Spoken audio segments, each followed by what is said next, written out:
கர்த்தருடைய பரிசுத்த நாமம் மகிமைப்படுவதாக. இந்த ஆசீர்வதிக்கப்பட்ட அந்த நல்ல நேரத்திற்காக கர்த்தரை நான் ஸ்தோத்திரிக்கிறேன். மீண்டுமாக நம்ம 6வது மலை பிரசங்கத்தை நாம் தியானிக்க கர்த்தர் நமக்கு கிருபை செய்வாராக. இன்றைக்கு நம்ம மத்தேயு சுவிசேஷம் 5ஆம் அதிகாரம் 6ஆம் வசனத்தை வாசிக்கும்போது, இதயத்திலே சுத்தமுள்ளவர்கள் பாக்கியவான்கள், அவர்கள் தேவனை தரிசிப்பார்கள் என்ற மலை பிரசங்கத்துடைய 6ஆம் பிரசங்கத்தை கேட்க போகிறோம். நாம் இருந்த வண்ணமாக கண்களை மூடினவர்களாக கர்த்தரங்களோடு கூட பேசுவீராக என்று நம்மை ஒப்பு கொடுத்து நம்ம ஸ்தோத்திரம் பண்ணுவோம். நல்ல ஆண்டவரே, இந்த நாளிலும் எங்களுக்கு பிரயோஜனமாக, சபையாருக்கு பிரயோஜனமாக, இதை கேட்கிற யாவருக்கும் பிரயோஜனமாக இருக்க, அவர்கள் தேவனை தரிசிக்கத்தக்கதான வாழ்க்கை அமைத்து கொள்ள நீர் உதவி செய்வதற்காக ஸ்தோத்திரம். இயேசு கிறிஸ்துவின் நாமத்தில் ஜெபிக்கிறோம் எங்கள் நல்ல பிதாவே. கர்த்தருடைய பரிசுத்த நாமம் மையப்படுவதாக. மலை பிரசங்கம் என்பது ஆண்டவராகிய இயேசு கிறிஸ்து மலைகளிலே வாயத்திலிருந்து உபதேசம் பண்ண சத்தியங்களைத்தான் தியானித்து வருகிறோம். மலை பிரசங்கம் என்பது பரலோக ராஜ்யத்தில் நாம் ஏறக்கூடிய ஏணி படிகள் அல்லது நம்முடைய ஆவிக்குரிய வாழ்க்கையினுடைய வெற்றி படுகள். கடைசி மலை பிரசங்கத்துடைய ஏணிப்படிகளோ வெற்றி படிகள் தாண்டி கடைசி நம்ம பரலோக ராஜ்யம் சேர்க்கிற வரையும் அந்த சத்தியத்தின்படி வாழ்ந்தால் நம்ம அந்த பரலோக ராஜ்யத்துக்குள்ளே பிரவேசிக்க முடியும்.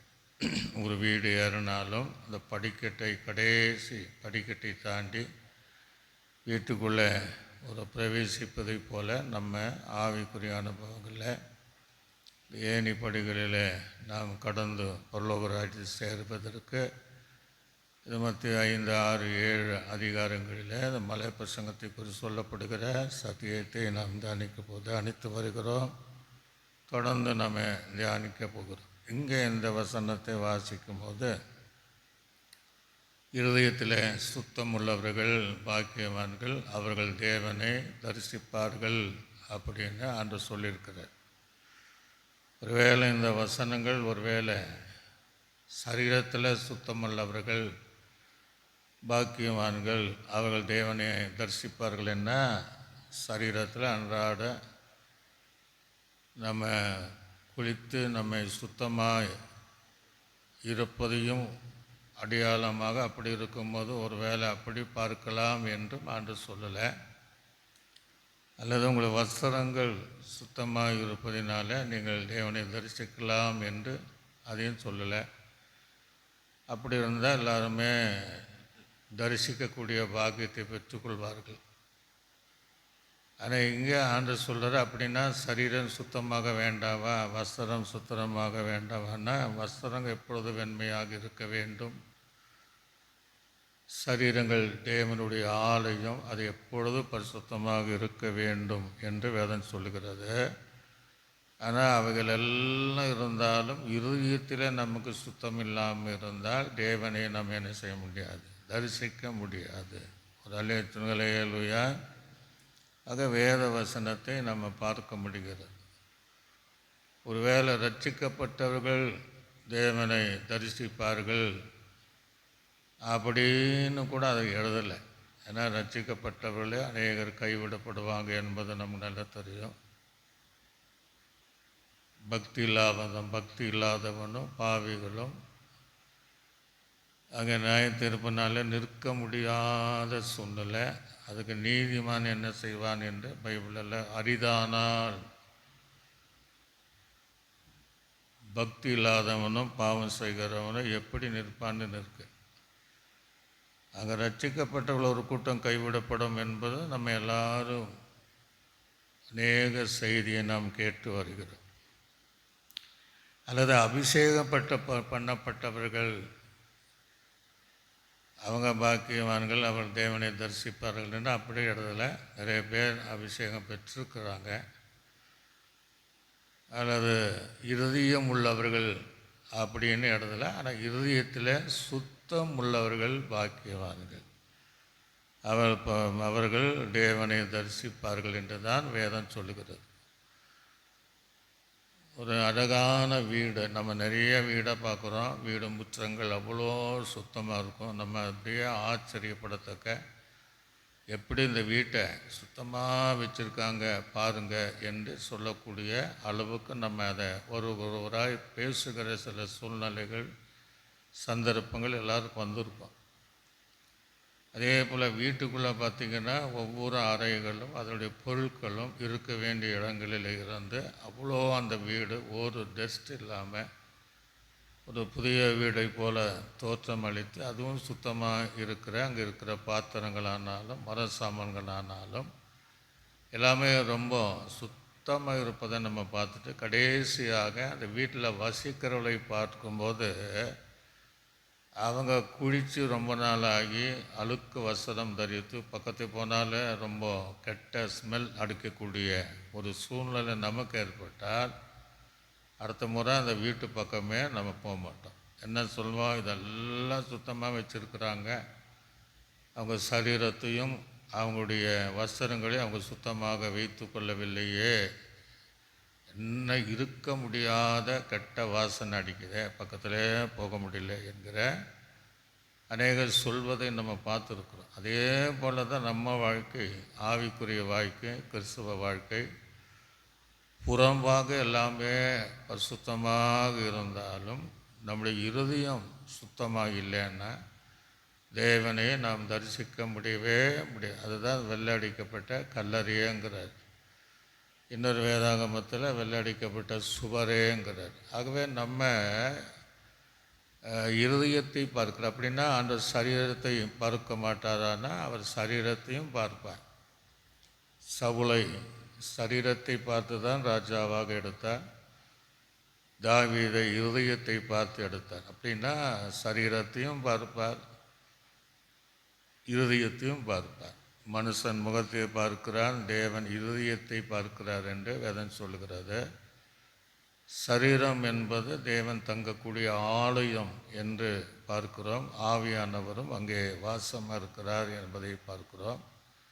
ஆக எல்லாவற்றும் இருந்தாலும் நம்ம இருதயம் சுத்தம் இல்லைன்னா தேவனை தரிசிக்க முடியாது. அப்படி என்றால் யாருமே ஆண்டவனை தரிசிக்கலையா என்கிற ஒரு கேள்வி நமக்குள்ளே எழும்போம். இயேசு இந்த உலகத்தில் இருந்த நாட்களில் எல்லாரும் ஆண்டவரை தரிசித்தார்கள். இந்த மலை பிரசங்கத்தில் கூட கிட்டத்தட்ட 5000 பேர் அந்த செய்தி கேட்குறாங்க. 5000 பேரும் ஆண்டவரை தரிசிக்கிறார்கள். ஆனால் அவங்களுக்கு இந்த மலை பிரசங்கத்தோட அனுபவம் இல்லை. அதனால தான் அந்த மலை பிரசங்கத்தை அவர் செய்கிறார்.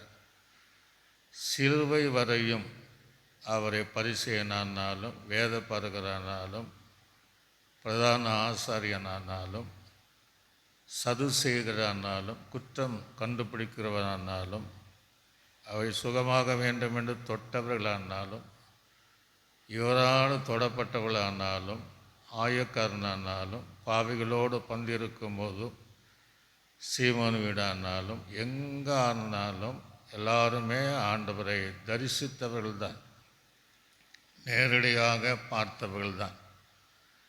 சிலுவை வரையும் அந்த இயேசுவை அவர்கள் தரிசித்தார்கள், பார்த்தார்கள் என்பது நமக்கு நல்லா தெரியும். அவர் இருக்கிற லாசரு பார்த்தா, லாசரு குடும்பம், இப்படியெல்லாம் நிறைய பேர், இந்த 12 சீசர்கள், அதற்கு பின்பு 70 சீசர்கள், அந்த சீசர்கள் பெருக பெருக பெருக எல்லாருமே இயேசு இறந்த நாட்கள் வரையும் அவரை தரிசித்தவர்கள் தான். அப்படி எப்படி தரிசித்தார்கள் என்றால், அவர் மனித அவதாரம் எடுத்ததுனால அவர்கள் தேவனை தரிசித்தார்கள். அவரை போல நம்மை போல மாம்சமும் இரத்தமும் உடையவராக இருந்ததுனால சர்வசாதாரணமாக அந்த தேவனை அவர்கள் தரிசித்தார்கள், அவரை பார்த்தார்கள் என்பது தெரியும். அதே போல் நீங்கள் இயேசு கிறிஸ்து உயிரோடு இருக்கும்போது மறுரூபமலையில் 3 பேருக்கு மாத்திரம் தரிசனமானார். பேதுரு, யாக்கோபு, யோவான் அந்த மறுரூபமாக்கப்பட்ட சரீரத்தை அவர்கள் பார்த்தார்கள். கூட எலியாவையும் அங்கே மோசையும் பார்த்ததாக வேதம் சொல்லுகிறது. அது எதற்காக ஆண்ட தரிசனமானாருன்னா, பரலோகராஜ்யம் பண்ணுன்னா மறுரூபமாக வேண்டும் என்பதை சத்தியத்தை அறிந்து கொள்வதற்காக அந்த 3 பேருக்கு மாத்திரம் தரிசனமானார். உயிர்த்தெழுந்த இயேசு கிறிஸ்து நீங்கள் பார்த்தீங்கன்னா எல்லாருக்கும் தரிசனமானார்.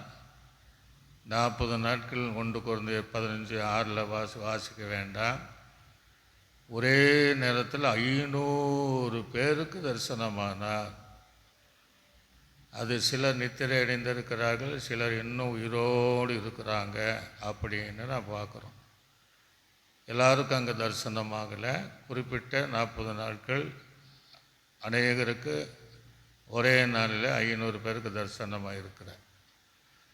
அது எதற்கு என்று சொன்னால், உயிர்த்தெழுதல் உண்டு, ஆவிக்குரியவர்களுக்கு கிறிஸ்தவர்களுக்கு உயிர்த்தெழுதல் உண்டு என்பதை நிரூபிப்பதற்காக தன் உயிரோடு இருந்த நாட்களில் சொன்ன வசனங்கள் நிறைவேறி இருப்பதனால அந்த நானே உயிர்த்தெழுதலும் ஜீவனும் என்று சொன்ன வாக்கின்படி அதை வெளிப்படுத்துவதற்காக தேவன் அவர்களுக்கும் தரிசனமானார். உயிர்த்தெழுந்த இயேசு கிறிஸ்து அகால பிறவி அல்லது அந்த சவுலு கூட தரிசனமாகி, சவுல் சொன்னார் அவர் எனக்கு தரிசனமானார் என்று, சவுலை பவுலாக்கினது அந்த தரிசனம் என்பதை அறிந்து கொள்ளும். இங்கே சொல்லப்படுகிற காரியங்கள் வேறு. இன்றைக்கு இயேசுவை அறியாதவர்கள், இயேசு எங்களுக்கு தரிசனமானார், இயேசு எங்களோடு பேசினார், எங்கள் வீட்டுக்கு வந்தார், எங்களை தொட்டார் என்று இன்றைக்கும் அநேகர் அந்த சாட்சி சொல்வதை நம்ம பார்க்க முடியும். நானே தேவன், நானே என்னை இல்லாமல் ஒரு தேவன் அல்ல என்று சொல்லி அநேகர் தரிசனமாகக்கூடிய அனுபவம் உள்ள அற்புதமான சாட்சியை நம்ம கேட்குறோம். ஆனால் இங்கே சொல்லப்படுகிற ஒரு காரியம், பரலோகத்தில் இதெல்லாம் பார்த்திங்கன்னா ஒரு நாள் நடந்திருக்கலாம், சில நாட்கள் நடந்திருக்கலாம். ஆனால் நம்மை வரப்போகிற வருகையில் அனுதினமும் யுக யுகமாக நித்தியமாக முடிவில்லாத காலம் வரையும் இயேசுவை தரிசிப்பதற்கு அந்த இருதயங்களிலே நமக்கு ஒரு சுத்தமான ஜீவியம் வேண்டும் என்று கர்த்தர் அங்கே சொல்லுவதை பார்க்கிறோம். ஆக நம்முடைய இருதயத்தை, என்னுடைய இருதயத்தையும் இங்கே சபையில் இருக்கக்கூடிய இருதயத்தையும் கேட்கக்கூடியவருடைய இருதயங்களையும் கர்த்தர் அறிகிறார். அப்போ ஏன் அப்படி சொன்னாருன்னா, அநேகருக்குள்ள இருதயம் சுத்தம் இல்லை, அதனால தான் ஆண்டது வேறு விதமாக இருக்கிறது. ஆகவே இருதயத்தில் நீங்கள் சுத்தமாக இருக்கணும் என்கிற அந்த மலை பிரசங்கத்தில் நாம் பரலோகராஜ்யம் சேரக்கூடிய ஒரு அற்புதமான செய்தியை கர்த்தர் நம்மோடு கூட என்ன செஞ்சுருக்கிறாரு, பேசிட்டே வராரு. அந்த சத்தியத்திற்கு நாம் ஒப்புடுக்க வேண்டும். வேத வசனம் சொல்லுகிறது, சுத்த இருதயம் உள்ளவர் கர்த்தர் நல்லவராகவே இருக்கிறார் என்று வேதம் தெளிவாக சொல்லுகிறது. ஆகவே நம்ம அந்த சுத்த இருதயத்தை தாரும் ஆண்டவரே என்று ஆண்டு சமூகத்தில் கேட்கணும். இங்கேயும் நம்ம தரிசிக்கணும் விசுவாசத்தோடு. அங்கேயும் நேரடியாக ஆண்டுடைய முகங்களை பார்த்து நாம் தரிசிக்கணும். நீங்கள் வெளிப்படத்தில் விசேஷத்தில் கூட பார்த்தீங்கன்னா, அவரை குத்தினவருடைய கண்கள் காணும் என்று அங்கே ஒரு ஆண்டுடைய 2வது வருகை குறித்து சொல்லப்படுகிறது. அது எதற்காக என்று சொன்னால், அந்த வருகை உண்மை, நான் வந்துட்டேன் என்பதற்காக அநேக அந்த குத்தின எல்லா கண்களும் பார்க்கும் என்று சொல்கிறாங்க. ஆனால் அந்த பார்க்கிறவர்கள் அத்தனை பேரும் பரலோகராஜ்யம் செய்ய முடியாது, போக முடியாது. அவங்க அந்த கோபாக்கினுக்கு, குமாரனுடைய கோபத்துக்கு தப்பித்து கொள்ள மலைகளையும் குன்றுகளையும் எங்களை மூடுங்கள் என்று சொல்லுகிற ஒரு சத்தத்தை கேட்க. ஆக இங்கே இயேசுவோடு நாம் பரலோக ராஜ்யத்திலிருந்து அவரை தரிசிப்பதற்கு இந்த பூமியில் நமக்கு சுத்த இருதயம் நமக்கு தேவை என்று சொல்லி கர்த்தர் சொல்லுகிறார்.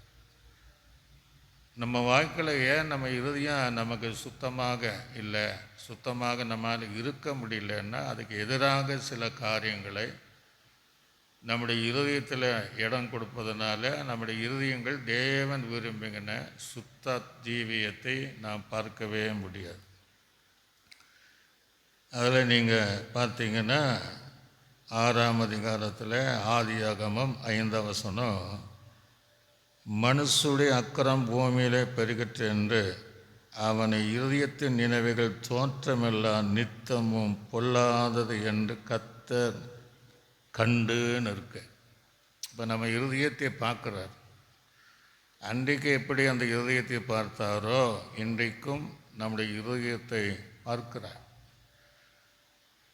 ஆக அக்கிரமங்களினாலும் நம்முடைய இருதயங்கள், அநேக இருதயங்கள், அந்த தோற்றம், அந்த எண்ணங்கள் பொல்லாததாக இருப்பதினால, பொல்லாத சிந்தனை உள்ளதாக இருப்பதனால, பொல்லாத காரியத்தை நிரம்பி இருப்பதனால இந்த பூமியில் நம்ம இயேசுவை தரிசிக்க முடியல, வருகையிலும் ஆண்டவர் தரிசிக்க முடியாத ஒரு சூழ்நிலைகள், துர்பாக்கியம் நமக்கு ஏற்பட்டுவிடும்.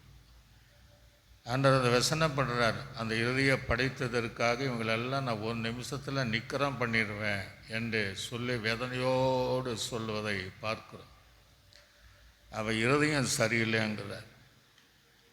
ஆக நம்ம வாழ்க்கையில் ஆண்டவன் நம்மை பார்க்கிற நம்ம இருதயம் எப்படி இருக்கு, சுத்தமாக இருக்கா, பொல்லாப்பினால் நிறைந்திருக்கிறதா, ஆண்டவர் வேதனைப்படுகிற, கோபப்படுகிற, நம்மை தண்டிக்கிற அளவுக்கு அந்த சூழ்நிலை இருக்கிறதா என்பதை பார்த்து, பொதுவாகவே நம்ம இந்த பரிசேயர்கள் எல்லாம் இயேசுவை பார்க்கும்போது தங்களை விசுவாசம் உள்ளவளாக என்று நடிப்பாங்க, ஆக்ட் பண்ணுவாங்க. ஆனால் அவங்களுக்குள்ள அந்த விசுவாசம் கிடையாது, அவருக்கு எதிராகவே செயல்படுவாங்க. நம்ம வாய்களை கூட சில மனிதத்தில் நம்ம என்ன சிலர் நடிப்பாங்க, தங்களை சுத்தவான்களைப் போல, தங்களை ஒரு பரிசுத்தவான்களைப் போல, சுத்த இதயம் உள்ளவங்களைப் போல நம்ம என்ன செய்கிறோம், அப்படி சில நேரங்கள் நம்ம அப்படி நினைக்கிறோம். ஆனால் தேவ சமூகத்தில் அப்படி இருக்கவே முடியாது. காரணம், அவர் நம்ம இருதயத்தை பார்க்கிறார்.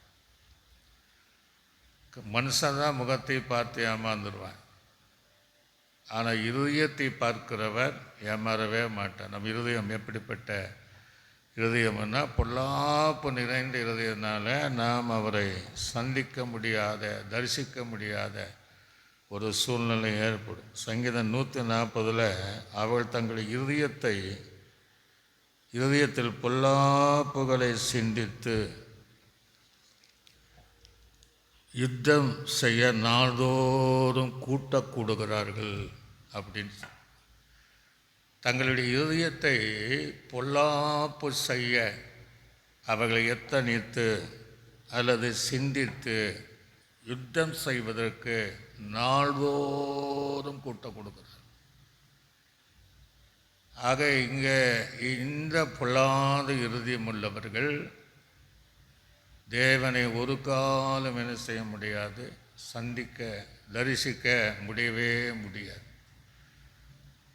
இன்றைக்கும் சில பரிசுத்தவான்களுக்கு விரோதமாக சில கூட்டங்கள் இப்படி ஆலோசித்து பொல்லாதனை சிந்தித்து எப்படி அவரை ஒரு வழி பண்ண வேண்டும், அந்த பிரகாசத்திலிருந்து, இந்த மேன்மையான ஊழியத்திலிருந்து ஏதாவது செய்துவிட வேண்டும் என்று புறமானவர்களும் கூடி பொல்லாப்பதனை செய்வாங்க.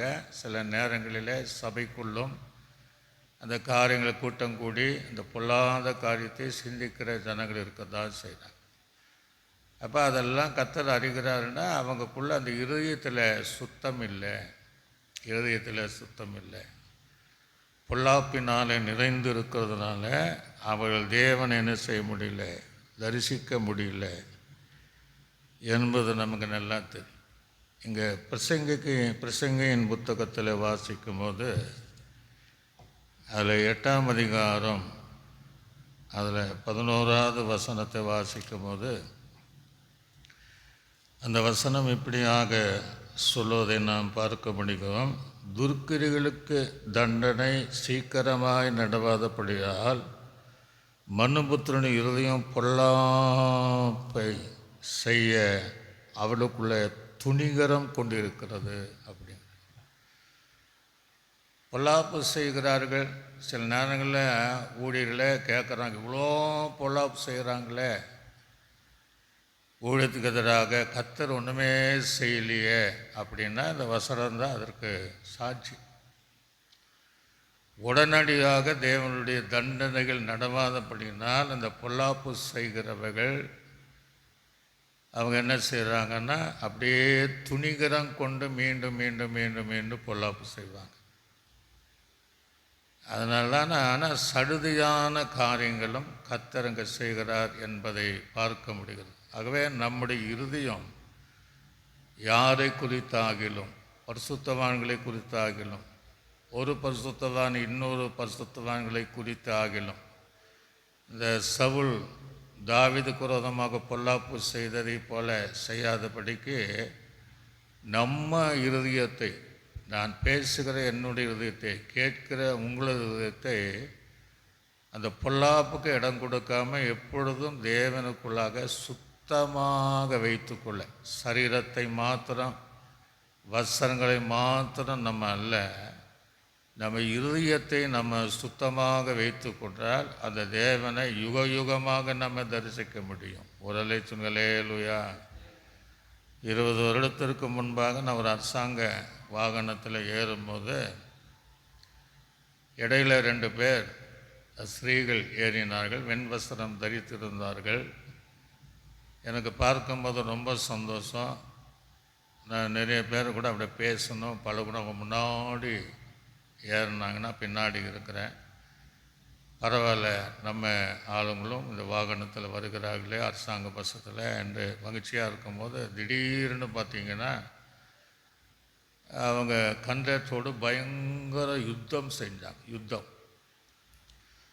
கண்டக்டரு அவனை சொல்லி தானே உங்களை ஏற்றினேன், இந்த இடத்து வரையும் பொள்ளாச்சி வரையும் உங்களுக்கு இடம் இல்லை, அங்கே வந்தானே சொல்லிதானே என்று, எங்களுக்கு நீங்கள் கண்டிப்பாக தரணும் என்று பயங்கரமான வார்த்தைகள் பேச உடனே நான் அப்படி தலை குனிந்து போனேன். பஸ்ஸில் இருக்கிறவங்களே சொல்கிறாங்க, இவங்க எவ்வளோ அந்த வஸ்திரம் தரித்து இருக்கிறாங்களோ அதுக்கு ஏற்றப்படி ஜீவியம் இல்லையே, எல்லாம் கொழுத்து போயிருக்கிறாங்க பாருங்கள் என்பது எனக்கு வெட்கமாக, நான் ஒரு ஊழிக்காரன் என்று சொல்வதற்கு வெட்கப்பட்டு தலை குனிந்து போயிருந்தேன். இப்படி தான் இன்றைக்கி நடக்குது. நம்ம இருதயம் இப்படிப்பட்ட சுபாவத்தினால, பொல்லாத சுபாவத்தினால தேவன் நாமம் தூஷிக்கப்படுகிற அளவு பல இடங்களில் இருப்பதை கர்த்தர் தெளிவாக அறிந்திருக்கிற தேவன். நம்ம இருதயத்தை எப்போதும் நம்ம என்ன செய்யணும், சுத்தமாக இருக்க பிரயாசப்படணும். ஆனால் நம்ம சுத்தமாக இருப்பதற்கு உலகம் நம்ம விடாது, நமக்குள்ளே எழும்புகிற மாம்சம் விடாது.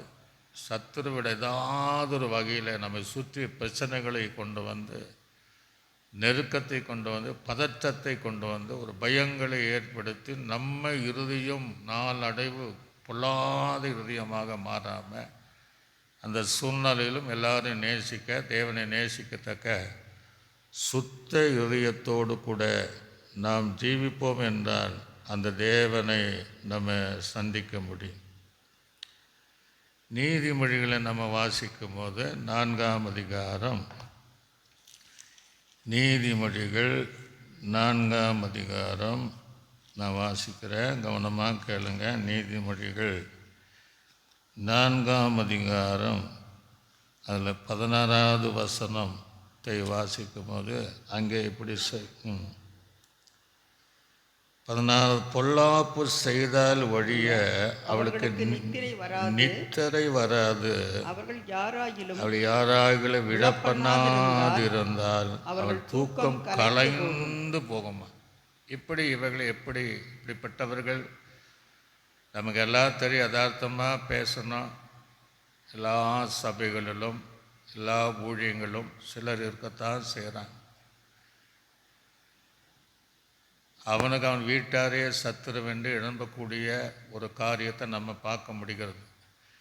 அங்கே என்ன சொல்கிறான்னா, பொல்லாப்பு செய்தால் ஒழிய அவளுக்கு நித்திரையே தூக்கம் வராதுதான்.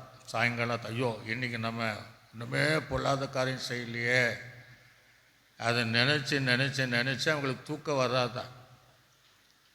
அப்போ என்ன சொல்ல வர்றாருன்னா, ஒரு நாளைக்கு யாராவது பொல்லாப்பு செய்தால் தான் அப்பா இன்றைக்கி நம்ம இவருக்கு விரோதமாக அல்லது இந்த ஊழியருக்கு விரோதமாக நம்ம பொல்லாப்பு செஞ்சிட்டப்பா என்று சந்தோஷமாக நித்திரை செய்கிறவர்கள்.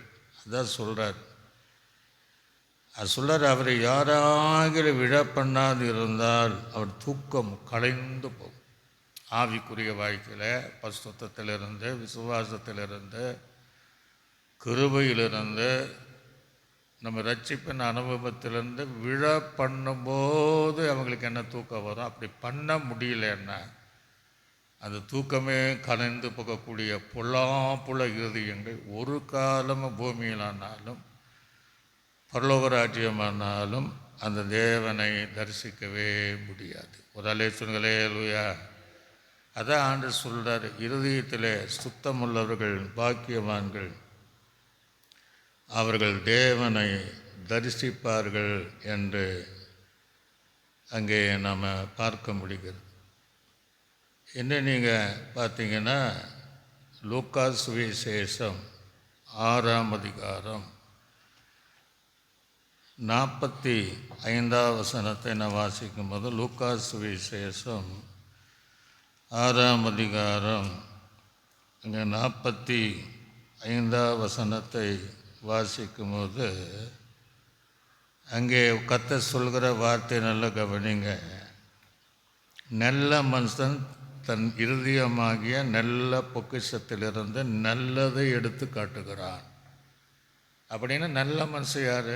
சுத்த இருதயம் உள்ளவன், தேவனுக்கு பிரியமான இருதயம் உடையவன், தேவனை விரும்புகிற இருதயம் உடையவன் தான் நல்லவன். அவனை தான் நல்லவன் சொல்ல முடியும். அவன் தன் பொக்கிஷமாக, தன் இருதயமாக, இருதயம் ஒரு பொக்கிஷங்கிறார், அதில் இருந்து அவன் நல்லதை அவன் எடுத்து காட்டுகிறான். பொல்லாத மனுஷனோ தன் இருதயமாக பொல்லாத பொக்கிஷத்திலிருந்து பொல்லாப்பானதை எடுத்து காட்டுகிறான். இருதயத்தின் நிறைவினால் அவன் வாய் பேசுங்கிறான். நான் பேசுகிற வார்த்தையை நம்ம கண்டுபிடிச்சிடலாம். இவங்க இருதயம் இப்படிப்பட்ட இருதயம், நல்ல இருதயமா, சுத்தமான இருதயமா, தேவனுக்கு பிரியமான இருதயமா, அல்லது மாயமாலமாய் இடைப்படுகிறாளா என்று பேசும்போதே நம்ம கண்டுபிடிச்சிடலாம். அது எப்படி இருந்தாலும் நமக்குள்ளே ஒரு தெளிவு உண்டாகணும், நமக்குள்ளே ஒரு மாற்றங்கள் வரணும். எனக்கு சுத்த இருதயம் தேவை, நான் தேவனை தரிசிக்க போகிறேன், இந்த பூமியிலும் தேவனை விசுவாசத்தினாலும் தரிசிக்கணும் என்கிற ஒவ்வொருக்குள்ளாக அந்த எண்ணங்கள் வந்துட்டானா நம்ம நல்லவர்களாகவே நம் இருதயமாக நல்ல பொக்கிஷத்திலிருந்து நல்லதையே நாம் எடுத்து பேசக்கூடியவர்களாக தேவனை மாற்றுவார். வருகிற காலத்தில் அவரை தரிசிக்கும்படியாக தேவன் நமக்கு செய்வார். வேதாகமத்தில் அநேக வார்த்தைகள் இருப்பதை நம்ம பார்க்க முடிகிறது. சங்கீதம் 28ஆம் சங்கீதத்தில் கூட 28ஆம் சங்கீதம் அதில் 3ஆம் வசனத்தை நான் வாசிக்கும் போது அந்த வசனம் சொல்லுகிறது, 3ஆம் வசனம், அயலானுக்கு சமாதான வாழ்த்துக்களை சொல்லியும் தங்கள் இதயத்தை பொல்லாப்ப வைத்திருக்கிற துன்மார்க்கரோடு அக்கிரமார்க்கோடு என்னை வாரிக்கொள்ளாதே. சில நேரங்கள் நம்ம எல்லோரும் கூட சமாதானம் இருக்கணும் அப்படின்னு விரும்புகிறோம், சமாதான வாழ்த்தில் சொல்கிறோம், ப்ரைஸ் லாட் சொல்கிறோம். ஆனால் அவங்க இதயத்தில் பொல்லாப்பு இருப்பதை சங்கீதக்காரன் அறிந்து அந்த துன்மார்க்கரோடு கூட என்னுடைய இதயம் பொல்லாப்பாக மாறி என்னை வாரி கொள்ளாதபடி என்று மன்றாடுகிற ஒரு ஜெபத்தை நம்ம பார்க்க முடியும்.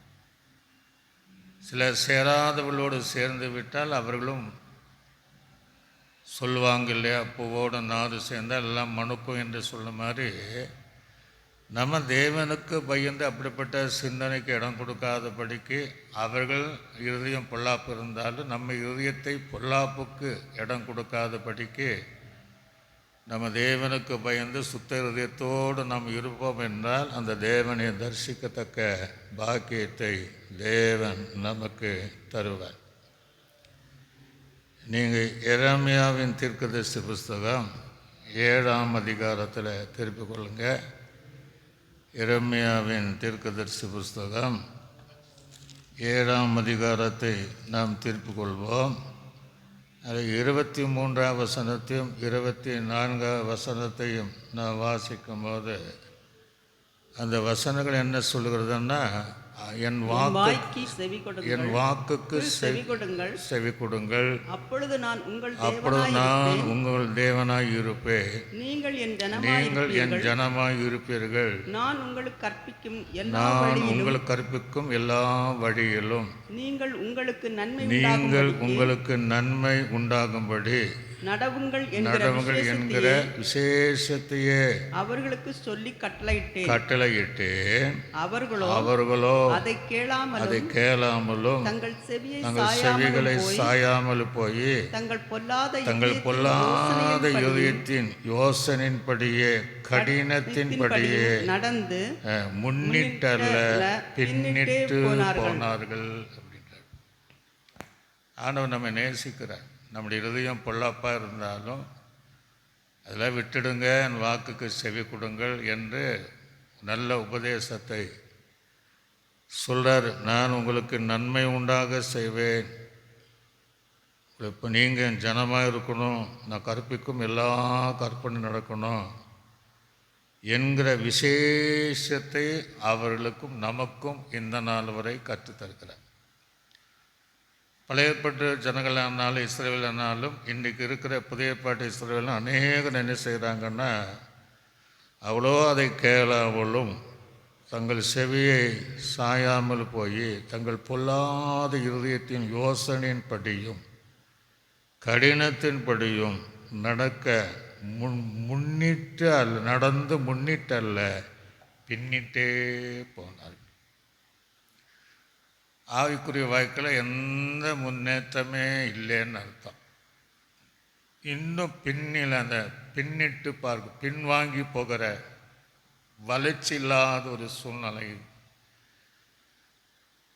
நாய் தன் கக்கினதை தின்பதை போல் அவங்க பின்னிட்டு தான் போகிறாங்க தவிர ஆவிக்குரிய வாழ்க்கையில் அந்த பொல்லாத இருதயங்கள் அதற்கு தடை செய்து அவங்க இருதயம் சுத்தமாக இருக்க விடாமல் அவங்க முன்னேற முடியாமல் ஆவிக்குரிய வாழ்க்கையில் வளராமல் செய்வதை நாம் பார்க்க முடியும். ஆக நம்ம இருதயத்துக்குள்ளே பொல்லாப்பு குணங்கள் விலகணும். சில நேரங்களில் அவளை எப்படி கண்டுபிடிக்கலான்னா, 2 தெய்வ பிள்ளைகள் கூடி இன்னொரு தெய்வ பிள்ளை குறித்து தவறாக சொன்னான்னா அவங்க இருதயம் பொல்லாப்பு நிறைந்தது. அல்லது 2 பரிசுத்தவான்கள் இன்னொரு பரிசுத்தவான்களை குறித்து காதோடு காது அவர் இப்படி இவர் இப்படி என்று சொன்னால் நம்ம இருதயம் பொல்லாத இருதயம் என்பதை நாம் அறிந்து கொள்ள வேண்டும். கர்த்தர் பார்க்கிற அவனுக்கு அழைக்கப்பட்ட அந்த ஊழியத்தில் கர்த்தர் நியாயம் தீர்ப்பார். அது ஆண்டவர் பார்த்து கொள்வார்.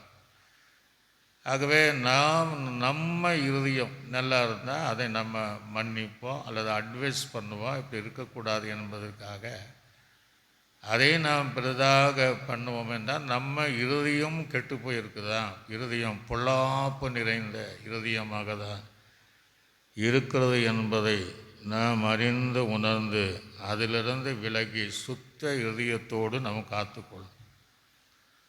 ஒரு நல்ல பாட்டிலை நம்ம எடுத்துக்கிறோம்.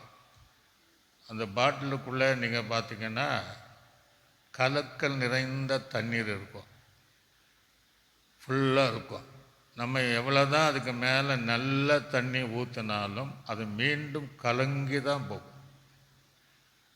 நம்ம இருதயம் எவ்வளோ தான் பொல்லாப்பாக இருந்தாலும் அதுக்கு மேலே நல்ல இருதயமாக மாற்றுவதற்கு சுத்த இருதயமாக சில ஆலோசனைகளும் சில உபதேசங்கள் நமக்கு நேராக வந்தால் அது என்னன்னா அது ஏற்றுக்கொள்ளாமல் இருக்காது. காரணம் என்ன, அப்போ என்ன செய்யணும், அந்த பாட்டிலை ரொம்ப கழுவி சுத்தம் பண்ணி அதற்கு பின்னாடி அந்த நல்ல தண்ணி நம்ம ஊற்றினா அந்த நல்ல தண்ணி தெரியும். அதே போல் நம்ம இருதயத்தை பொல்லாப்பு மலர் கழுவிட்டு, அப்போ தேவன் தருகிற அந்த நல்ல இருதயத்துக்குள்ள விசேஷங்களை ஏற்றுக்கொண்டால் நீங்களும் நானும் சுத்த இருதயம் உள்ளவளாக மாறி அவர்கள் பூமியிலேயும் பரலோகத்திலும் நேரடியாக யுகமாக சதா காலமாக நாம் அவரை தரிசிக்க முடியும் என்பதை நாம் அறிந்து கொள்ள வேண்டும். ஆக பொல்லாப்பு குணம் அது ஒரு காலம் தேவனை தரிசிக்க முடியாது. நீங்கள் பார்த்தீங்கன்னா எரேமியாவினுடைய தீர்க்கதரிசி புஸ்தகம் 17ஆம் அதிகாரம் எல்லாருக்கும் தெரிந்த வசனம்தான். அதில் 9வது வசனத்தை வாசிக்கும்போது அந்த வசனம், எல்லாவற்றையும் பார்க்கிலும் இருதயமே திருக்குள்ளதும் மகா கேடுமுள்ள இருக்க அதை அறிந்தவன் யார் அப்படிங்கிற. எந்த மனுஷனாலும் ஒரு இருதயத்துக்குள்ளே இருக்கிறத நம்ம கண்டுபிடிக்க முடியாது. நிறைய பேர் சொல்கிறாங்க, 40 வருஷம் ஆச்சுங்க திருமணமாகி மனைவியினுடைய இருதயத்தையே புரிஞ்சுக்கொள்ள முடியலம்பாங்க. சொல்லுவாங்க, என் கணவனுடைய இருதயத்தை எங்களால் எப்படி எந்த நேரத்தில் எப்படி இருக்கிறான்னு தெரியல அப்படின்னு. தாங்கள் பெற்றெடுத்த பிள்ளைகளுக்கு கூட அவங்க இருதயத்தை எந்த மனுஷனாலும் அறிய முடியாது. ஆனால் அறிந்து கொள்ளுகிற ஒருத்தர் இருக்கிறார். அந்த கேள்விக்கு விட இயேசு எல்லாவற்றையும் அறிகிறவர். உடலே துணிகளே இல்லையா? ஆக இருதயங்க என்ன செய்கிறேன்னா அது கேடு உள்ள இருதயம் அப்படிங்கிறார். கேடுனா 2 வகை சொல்லலாம். மற்றவளை கெடுத்து பேசுகிறது, கேடானவளை சிந்திப்பது, அல்லது நம்மை நாமே அவிசுவாசத்தினால அன்றைக்கு தேவனுடைய ஆலோசனையை கேட்காம தங்களை ஞானஸ்தானத்தை கெடுத்து கொண்டவர்கள் இருக்கிறாங்க இல்லையா? அப்படியே நம்ம இருதயத்தை கெட்டுப்போன இருதயமாக நம்ம மாற்றி அது திருக்குள்ளதும் அப்படிங்கிறார். அது கேடுள்ளது மாத்திரமல்ல, அது மகா திருக்குள்ள மகா கேடு உள்ளதுமாக இருக்கிறது. சில பழங்களை நீங்கள் பார்த்தீங்கன்னா நம்ம அனுபவத்தில் நடந்திருக்கும். வெளியே அவ்வளோ அழகு பார்க்க ஆசையாக இருக்கும். ஆசையாக அந்த பழத்தை வாங்குவோம். ஆப்பிளானாலும் மாங்காவானாலும் மாதுளை பழமானாலும் அது வாங்கிட்டு வருவான். கொய்யா பண்ணானாலும் ஆசையாக நம்ம அதை கட் பண்ணால் உள்ளே ஒன்றுமே இருக்காது. அவளை இங்கே இருக்கும், கெட்டு போய் இருக்கும். ஐயோ நம்ம ஏமாற்றிட்டானே அப்படின்னு சொல்லி நம்ம வருத்தப்படுவோம். ஏன்னா பணம் கொடுத்துருக்குறோம். இப்படி தான் சிலருடைய பார்வையில் நம்ம அப்படி தெரியும்.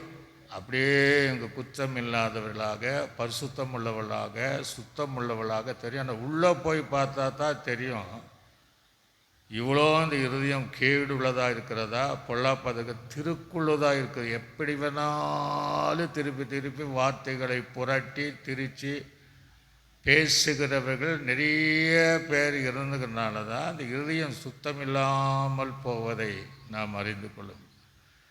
அதனால தான் மலைய பிரசங்கத்தில் சொல்கிறாரு, சுத்த இருதயம் உள்ளவர்கள் பாக்கியவான்கள், அவர்கள் என்ன செய்வார்களாம்?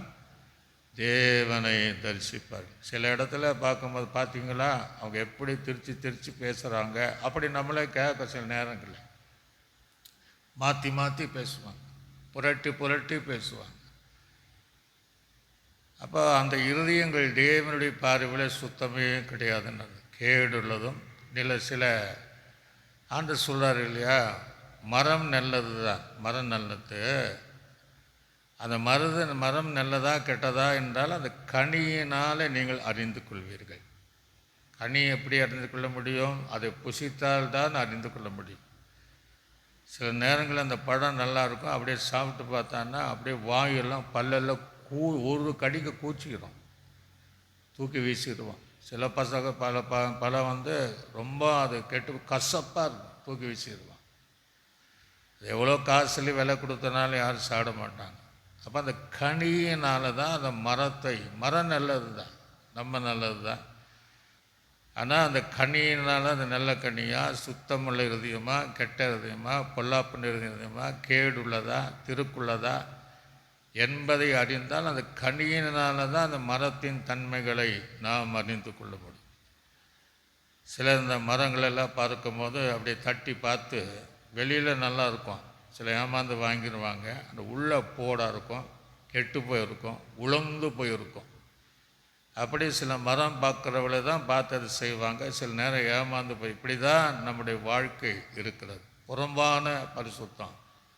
ஆனால் இருதயங்களிலே அந்த சுத்தம் கிடையாது. ஆக உள்ளும் புறம்பும் சுத்தமாக இருக்க வேண்டும்.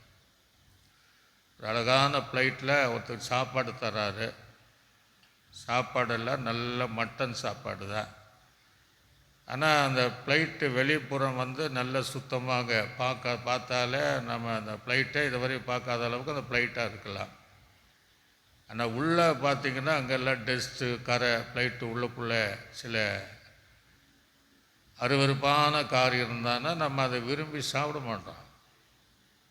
அதே சமயத்தில் உள்புறம் சுத்தமாகி வெளிப்புறமும் ரொம்ப அருவருப்பாக அதெல்லாம் இருக்கும். நம்ம வீட்டில் சில நேரங்களில் அதை பார்க்குறோம். ஏன் இப்படி அப்படின்னு கேட்கும்போது அப்படியும் விரும்ப மாட்டோம். ஒரு பாத்திரம்னா உள்ளும் புறம்பும் பரிசுத்தமாக இருந்தால் தான் அந்த இருதயத்தில் நம்ம சுத்தமாக நாம் இருக்க முடியும் என்று நாம் அறிந்து கொள்ள வேண்டும். சங்கீதம் 119 வாசிக்கும் போது, சங்கீதம் 119 அதில் 36வது வசனத்தை நான் வாசிக்கும் போது, 119ஆம் சங்கீதம் 36வது வசனத்தை வாசிப்போம். 119 அதில் 36வது வசனத்தை. என் இருதயம் பொருளாசையை சாராமல், இங்கே சொல்ல பாருங்க, என் இருதயம் பொருளாசை சாராமல் உமது சாட்சிகளை சாரும்படி செய்யும். உங்களுடைய சாட்சிகளை சாரும்படி செய். பொருளாசை உள்ள இருதயம் அது சுத்தமாக இருக்காது. அப்படின்னா பொருள் வேண்டாம் என்று அர்த்தம் அல்ல. ஒரு ஊழியக்காரன்னா நல்ல ஒரு வீடு வேண்டும், நல்ல வஸ்திரம் வேண்டும், இன்றைக்கி இருக்கிற காலங்களில் நல்ல ஒரு வாகனம் ஊழியம் செய்வதற்கு வேண்டும். அந்த நாட்கள் வேறு, இந்த நாட்கள் வேறு. எனக்கு வாகனம் இல்லைன்ட்டு அடுத்தவங்களுக்கு வாகனம் வேண்டாம்னு சொல்லுவேன். நான் நடந்து ஊழியம் செய்கிறேன். சில விசுவாசிகள் எனக்கு உதவி செய்வாங்க. எனக்கு கீழ் இருக்கிற என் மாவட்டத்தின் கீழ் என் தலைமையில் இருக்கிற ஊழியர்களும் பல இடத்துல போகும்போது என்னை கூப்பிட்டு போவாங்க. அது வேறு விஷயம். ஆனாலும் விசுவாசிகளானாலும் அவங்களுக்கு நல்ல ஒரு வீடு தேவை, நல்ல பொருட்கள் தேவை, நல்ல நிலங்கள், நல்ல வேலை, நல்ல படிப்பு எல்லாம் தேவை தான். ஆனால் அதில் பொருளாசை இருக்கக்கூடாது. சிலருக்கெல்லாம் அந்த பொருளாசை என்பது ஒரு விக்கிர ஆராதனைன்னு சொல்கிறார். பொருளாசை ஆகிய விக்கிர ஆராதனை. அதனால் நம்முடைய இருதயங்கள் சில நேரங்களில் சுத்தமாக இருப்பது இல்லை. எல்லா வசதிகளும் வேணும், அது கர்த்தரே விரும்புகிறார், அது இல்லைன்னு சொல்லலை. அதே சமயத்தில் பொருளாசை உள்ள எண்ணங்கள் இருக்கவே கூடாது. அதான் சொல்கிறார் தேவன். எங்கே லூக்கா சுவிசேஷம் 16ஆம் அதிகாரம் 14வது வசனத்தில் வாசிக்கும் போது, லூக்கா 14வது வசனத்தில் வாசிக்கும்போது அங்கே இவ்விதமாக ஒரு வார்த்தை சொல்வதை பார்க்க முடிகிறது. இவைகளெல்லாம் பரிசேயர் கேட்டு அவரை பரிகாசம் பண்ணினார்கள். பரிசேயர் யாருன்னா அவங்க எல்லாம் பொருளாசை உடையவர்கள். அந்த பொருளாசை உடையவர்களெல்லாம் நல்ல நீங்கள் சபையில் நீங்கள் செய்து கொடுத்து பாருங்கள், அவங்க அந்த செய்தியே பரிகாசம் பண்ணுவாங்க. அந்த ஊழியரையே பரிகாசப்படும், என்னத்தை பேசுகிற அப்படி என்று பரிகாச பண்ணுகிற கூட்டம் என்னென்னா அவங்க பொருளாசை உள்ளவர்கள், கேடுள்ள இருதயம், திருக்குள்ள இருதயம், பொல்லாப்பு நிறைந்த இருதயம் உள்ளவர்கள் தான். இன்றைக்கு இந்த பரிசேயனுடைய ஆவி எல்லா இடங்களிலும் கிரியை செய்வதை நம்ம பார்க்க முடிகிறது. அடுத்த வேதத்தில் வாசிக்கும்போது யாக்கோபு கடிதம் நிருபம் 3ஆம் அதிகாரம் அதில் 14வது வசனத்தில் வாசிக்கும் போது யாக்கோபுக்கு எழுதின நிருபம் 3ஆம் அதிகாரம் அதில் 14வது வசனத்தை வாசிக்கும்போது அந்த வசனம் இவ்விதமாய் சொல்லுகிறது, உங்கள் இருதயத்திலே உங்கள் இருதயத்தில் கசப்பான வைராக்கியத்தையும் விரோதத்தை வைத்தீர்களானால் நீங்கள் பெருமை பாட்டாதிருங்கள், சத்தியத்திற்கு விரோதமாய் பொய் சொல்லாமல் இருங்கள். யாதொரு கசப்பு என்கிற வேர் நமக்குள்ளாக முளைக்காம, யாரும் மேலே கசப்பு இல்லாமல், கசப்பான வார்த்தைகளை சொல்லாமல், அதற்கு இடம் கொடுக்காம, அந்த இருதயம் எப்போதும் சுத்தமாக இருக்கும். சில அந்த கசப்பில் ரொம்ப வைராக்கியமாக இருப்பாங்க. ஒரு ஆள் அப்படி கசந்துட்டான்னா அந்த கசப்பே வைராக்கியமாக மாறிவிடும். அதுதான் சொல்ல, உங்களுடைய இருதயத்தில் கசப்பான வைராக்கியத்தையும் விரோதத்தை வைத்தீர்களானால் நீங்கள் பெருமை பாராட்டுதருங்கள், சத்தியத்திற்கு விரோதமாய் பொய் சொல்லாமல் இருங்கள் அப்படிங்கிறார். அப்படின்னா நம்ம இருதயத்தை கசப்புறத வச்சோன்னா பொய் சொல்கிறோம், சத்தியத்துக்கு விரோதமாய் செயல்படுகிறோம். அப்படின்னா அந்த இருதயம் எப்படி சுத்தமாக இருக்கும்? அதான் மலை பிரசங்கத்தில் அந்த உபதேசத்தை தன்னுடைய உதடுகளை திறந்து பொன்மொழிகளான வார்த்தைகளை, முத்துக்குள் போயிருக்கிற வார்த்தைகளை, பல்லவ ஏணிப்படிகளாக ஏறுகிற வார்த்தைகளை, நம்மை ஆவிக்குரிய வளர்ச்சிக்கேற்ற வார்த்தைகளை தேவன் பேசிகிட்டே இருக்கிறார். இந்த மலை பிரசங்கத்துடைய அனுபவம் நமக்குள்ளே இருந்துட்டாலே பல்லவ ராஜ்யம் போயிடும். ஒவ்வொரு படியாக ஏறணும். சில படி ஏறுறான் விழுந்துருவான், வீட்டு படியே ஏறுறான் விழுந்துருவான், திரும்பி வீட்டுக்கு போகாமல் இருப்போம்னா எல்லாம் தட்டி கிட்டி மீண்டும் வீட்டுக்கு போவோம். ஏதோ ஒரு அனுபவத்தில் மலை விழுந்திருந்தால் நம்ம சரி பண்ணி மீண்டும் அந்த படிக்கட்டில் ஏறி பரலோக ராஜ்யம் வரையும் நாம் செல்லக்கூடியவர்களாக நாம் இருக்க வேண்டும் என்று கர்த்தர் விரும்புகிறார். அப்படியே நம்ம பேசிகிட்டே போகலாம். ஆனால் இந்த இருதயத்தை நமக்கு சுத்திகரிப்பது எது அப்படின்னா, முதல் நம்ம இருதயத்தை சுத்தமாக வைத்துக்கொள்ள வேண்டும் என்றால் இயேசுவின் ரத்தம், இயேசு கிறிஸ்து ரத்தம் சகல பாவங்களை நீக்கி நம்ம என்ன செய்யும்? சுத்திகரிக்கும். அந்த ரத்தம் தான் நம்மை பரிசுத்தமான பாதையில் நம்மை நடத்துவார். அந்த ரத்தத்திற்கு நம்ம இடம் கொடுக்கணும். இடம் கொடுத்தாலும் மாத்திரம்தான். ஆக இயேசு கிறிஸ்துவின் ரத்தம் சகல பாவங்கள் நீக்கி நம்மை சுத்திகரிக்கும் என்று 1 யோவான் 1:9 வாசிக்க வேண்டாம், அங்கே இருக்கு. எபிரேயருக்கு நிருபத்தில் வாசிக்கும் போது 1ஆம் அதிகாரம் அங்கே 3வது வசனத்தை நம்ம வாசிக்கும் போது அங்கே என்ன சொல்றான்னா, இவர் அவருடைய மகிமையின் பிரகாசமும் அவருடைய தன்மையும் சொரூபமாக இருந்து சர்வத்தையும் தம்முடைய வல்லமையுள்ள வசனத்தினாலே தாங்குகிறவராய் தம்மாலே தாமே நம்முடைய பாவங்கள் நீக்கி சுத்திகரிப்பு உண்டு பண்ணி உன்னத்துள்ள மகத்துவமானுடைய வலது பரிசத்திலே. அப்போ வசனத்தினால நம்மை சுத்திகரிப்பது. வசனமே வாசிக்கலைன்னா எப்படி சுத்தமாகும்? வசனம்தான் பாதைக்கு வெளிச்சம், கால்களுக்கு தீபமும், பாதைக்கு எப்படி இருக்கு? வெளிச்சமாக இருக்குது. அப்போ அந்த வசனத்தை நம்ம வாசித்தோன்னா இருதயத்தில் வெளிச்சங்கள் வரும், நம்ம இருதயம் சுத்தமாக இருக்கும். இயேசுவின் ரத்தத்தினால் கழுவப்படணும், ஒவ்வொரு நாளும் கழுவப்படணும். ஒவ்வொரு நாளும் நம்ம வசனத்தினால நம்மை சுத்திகரித்து கொள்ளணும். உபதேசத்தினால நம்மை சுத்தமாக்கி கொள்ளணும். உபதேசத்தினால நீங்கள் சுத்தமாவீர்கள் என்று வசனங்கள் எல்லாம் நிறைய இருக்கத்தான் செய்யும்.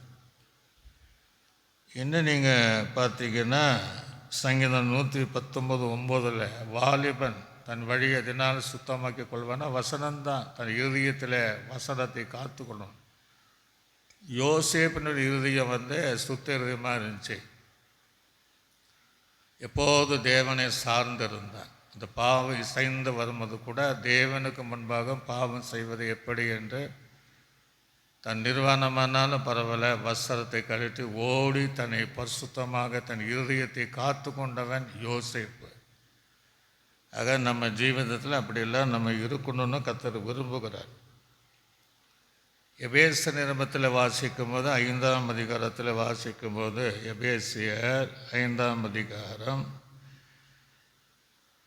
அங்கே 26ஆம் வசனத்தை வாசிக்கும்போது, அந்த வசனத்தை வாசிக்கும்போது இப்படியாக, நான் தாம் அதை திருவசனத்தை கொண்டு தண்ணீர் முழுக்கினாலே சுத்திகரித்து பரிசுத்தமாகிறதற்குங்கிறார். தண்ணீர் மூழ்கினாலும் வசனத்தினாலே நம்மை சுத்திகரித்து கொள்ள வேண்டும் என்று கர்த்தர் விரும்புகிறார்.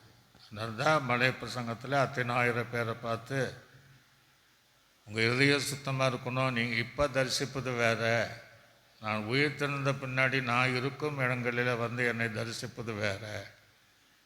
இப்போ நீங்கள் என்னை தரிசிக்கலாம், அப்போ நீ என்னை தரிசிக்கணுன்னா உங்கள் இதயம் சுத்தமாக இருக்கணும். சுத்தமாக இருந்தால் எப்போதும் நீங்கள் என்னை தரிசிக்கலாம் என்று தேவன் அவ்விதமாக அவளுக்கு அந்த உபதேசத்தை சொல்லி இருப்பதை நாம் பார்க்க முடிகிறது. ஆகவே நம்ம என்ன செய்யணும்? நம்மை சுத்த இருதயத்திற்கு கொடுக்கும். தாவீது சொல்லும் போது, உம்முடைய வேதனை உண்டாக்கும் வழியோ என்று ஆராய்ந்து பார்த்து நித்திய பாதையை நடத்தும், சுத்த இருதயத்தை எனக்குள்ளாக சிருஷ்டியும் நிலவரமான ஆவியை எனக்கு தாரு என்று அவனே என்ன செய்கிறான்? ஒரு சுத்த இருதயத்திற்காக என்னை மீண்டும் என்னை சிருஷ்டி ஆண்டவரே நிலவரமான ஆவியை தாங்க என்று சொல்லுகிறார். எனக்கு நம்ம அவரை போல தான் கேட்கணும். ஆண்டவரே, நாங்கள் இந்த பூமியில் இருக்கிறோம், சில நேரங்களில் கசப்பு வந்துடுது, பொல்லாத சிந்தனை வந்துடுது, கேடான சிந்தனை வந்துடுது, பொருளாசைகள் வந்துகிடுறது, மற்றவர்களை குறித்ததான ஆண்டவரே எண்ணங்கள் தவறாக வருகிறது. ஆகவே எங்களுக்கு சுத்த இருதயத்தை சிருஷ்டியும் ஆண்டவரே என்று சொன்னால், இன்றைக்கு தேவன் நமக்குள்ளாக ஒரு சுத்த இருதயத்தை தேவன் நமக்கு கட்டளையிடுவார். அதான் தாவீது கேட்குறான். இந்த சுத்த இருதயம் நமக்கு வேணும்னா சிலுவை தியானம் பண்ணணும். உச்சந்தலிருந்து உள்ளங்கால் வரையும் தேவன் எவ்விதமாக நமக்காக பாடுபட்டார். அந்த சிரசிலே சிந்தப்பட்ட அந்த இரத்தம், முள்முடி சூட்டப்பட்ட அந்த தலையை பார்த்து, எனக்காக அல்லவா, என் சிந்தனையில் உண்டாகிற பாவத்திற்காக அல்லவா தேவன் இவ்வளவாய் பாடுபட்டார். நொறுகுண்ட இருதயத்தோடு அதை தியானிக்கணும். எனக்காக அல்லவா, அந்த இருதயத்தை புதுக்கம் பண்ண மாட்டேன். அந்த இருதயம் இருந்தால் அந்த சிலுவையை தியானம் பண்ண நமக்குள்ளாக அந்த இருதயங்கள் சுத்தமாக மாறி, இருதயத்தில் மாசு இல்லாதவனும் கர்த்தருடைய பர்வதத்தில் ஏறணும், வாசம் செய்யணும்னா மாசு கரை திரைகள் ஒன்று இல்லாமல் அந்த சிலுவை தியானம் பண்ணணும். அவர் ஆணிகள் அடிக்கப்பட்டார் கைகளை, எனக்காக அல்லவா, கால்களில் ஆணிக்கப்பட்டு எனக்காக அல்லவா, விழாவில் குத்தப்பட்டாரே அது எனக்காக அல்லவா. அப்படின்னு நம்ம தியானிக்க நமக்குள்ள இருக்கிற கசப்பு அப்படியே மாறும். அந்த வேரோடு ஆண்டவர் எடுத்துருவார். யார் மேலே கசப்பை வைக்கக்கூடாது. கசப்பு நமக்கே தெரியும், இருதயத்தின் கசப்பு இருதயத்துக்கே தெரியுங்கிறார். அதுக்கு ஒரு வெளிப்பாடு நமக்கு தேவை கிடையாது. ஆக அந்த கசப்பெல்லாம் நம்ம மாற்றணும். விழாவில் குத்தப்பட்டார், வாரினால் அடிக்கப்பட்டார், தாடி மயிரை பிடித்து அவர்கள் இழுத்து என்ன செஞ்சாங்க அப்படிங்கிறாங்க, வஸ்திரத்தை பங்கிட்டு கொண்டார்கள், துப்பினார்கள், கன்னத்தில் அறைந்தார்கள், பரிகாசம் பண்ணாங்க. ஆனால் அதெல்லாம் நினைச்சு நமக்காக தான் என்று ஆண்டவரே என் இருதயத்தை இன்று முதல் என்னை சுத்த இருதயத்தை தாங்க ஆண்டவரே என்று சொல்லும்போது, இன்றைக்கு மலை பிரசங்கத்தின் அனுபவத்தின்படி நமக்குள்ளாக சுத்த இருதயத்தை, பேசுகிற நமக்கும் கேட்கிற உங்களுக்கும் அமர்ந்திருக்கிற யாவருக்கும் சுத்த இருதயத்தை தேவன் நமக்கு இன்றைக்கு நமக்கு தருவார். அர்ப்பணிக்கணும். வேதத்தில் எல்லா இடங்களிலும் பார்த்தாங்க, எல்லாம் சுத்தம்தான். பாளையம் சுத்தம், குத்துவிளக்கு சுத்தம், சாம்பிராணி சுத்தம் அப்படின்ட்டு எல்லா தைலம் சுத்தம், தேவனுடைய ஆலயம் கட்டுவதற்கு அதுவும் பரிசுத்தம், பாளையம் பரிசுத்தம் அப்படிங்கிறார். ஆனால் நமக்கு வெளி தோற்றத்தில் எல்லாமே பரிசுத்தமாக இருந்து சுத்தமாக இருந்து இருதயம் நமக்கு சுத்தமாக இல்லைன்னா தேவனை தரிசிக்கவே முடியாது. ஆக இந்த நாளை பிரயோஜனப்படுத்திக் கொள்வோம். ஆண்டவரே, என் இருதயத்தை நீங்கள் இன்னைக்கு சுத்தப்படுத்தணும் ஆண்டவரே. இரத்தத்தினால, வசனத்தினால, பரிசுத்த ஆவியானவர் நம்மை சுத்தப்படுத்துகிறார். அதுதான் அவருக்கு பேர் பரிசுத்த ஆவி என்று. பழைய காலத்திலும் போராடு 6ஆம் அதிகாரத்தில், என்னுடைய ஆவி மனுஷனோடு என்னென்னு போராடுவதில்லைங்கிற. என்ன போராடினார்? இந்த பொல்லாத இறுதியை வேண்டாம், உங்கள் சுத்த இறுதியை வேணுங்கிற போராடினார். ஜனங்க விட்டு கொடுக்கல. இந்த புதிய காலத்திலும் அநேகருக்குள்ளாக பரிசுத்த ஆவியன் போராடிட்டே இருக்கிறார். உனக்கு கசப்பு வேண்டாம், பொல்லாப்பு வேண்டாம், மாம்சீக வைராக்கியம் வேண்டாம், விரோதம் வேண்டாம், மற்றவர்களுக்கு கெடுதல் செய்வது, திருக்குள்ள பொய் சொல்வது, எப்படி வேணாலும் மாயமான வாங்கி, இதெல்லாம் வேண்டாம் என்று இன்றைக்கும் ஆவியானவர் நம்மோடு கூட போராடிட்டே இருக்கிறார். அபிஷேகம் பெற்றவர்கள் சிலருக்குள்ள அப்படி தான் இருக்கு. ஆகவே இன்றைக்கு ஆவியான் போராடுகிறார். நம்ம அப்படியே கண்களை மூடினவளாக இருந்த வண்ணமாக, ஆண்டவரே, எனக்குள்ளாக சுத்த இருதயத்தை சிருஷ்டியும் ஆண்டவரே, நிலவரமான ஆவியை தாங்கப்பா. க்ளோரி சதுரப.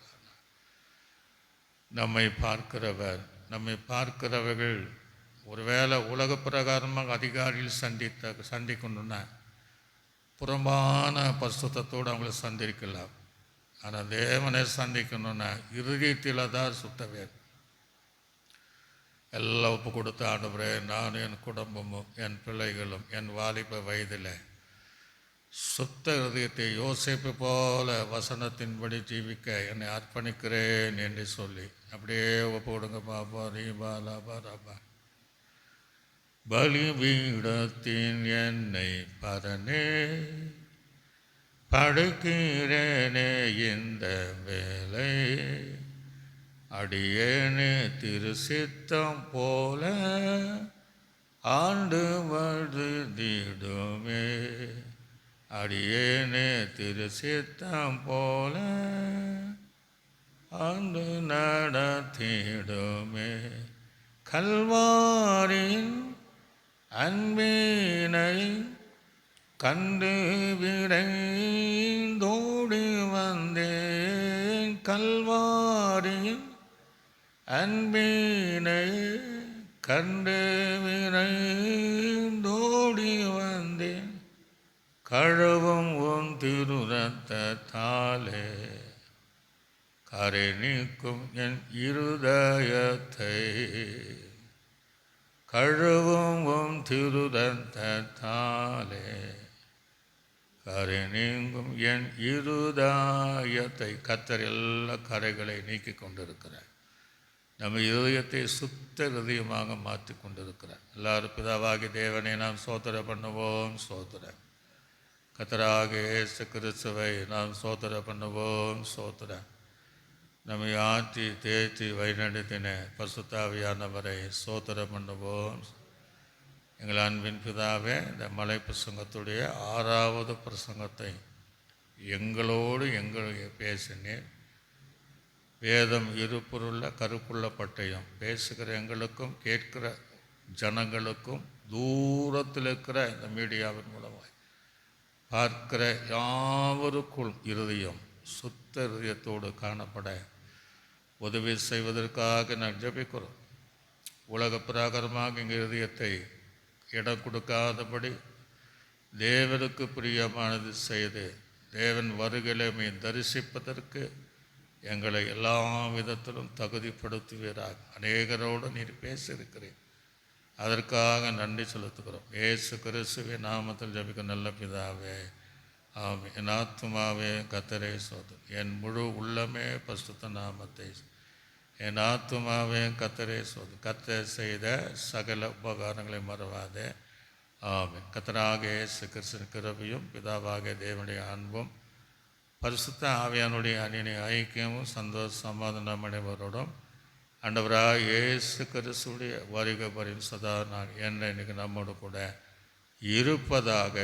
ஆமென். அல்லேலூயா, அல்லேலூயா, அல்லேலூயா. கர்த்தர் உங்களை யாவரையும் ஆசீர்வதிப்பாராக.